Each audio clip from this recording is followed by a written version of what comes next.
fighting Spider-Man. It was all over the news.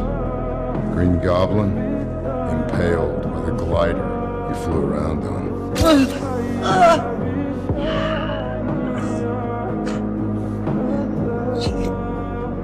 And a couple of years later, you, Doc Ock, drowned in the river with your machine. That's nonsense. Spider-Man was trying to stop my fusion reactor.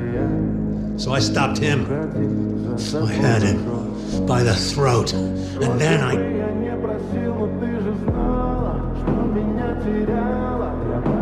I was here.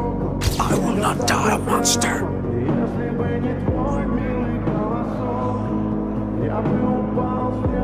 Последний вздох, и звезды мирно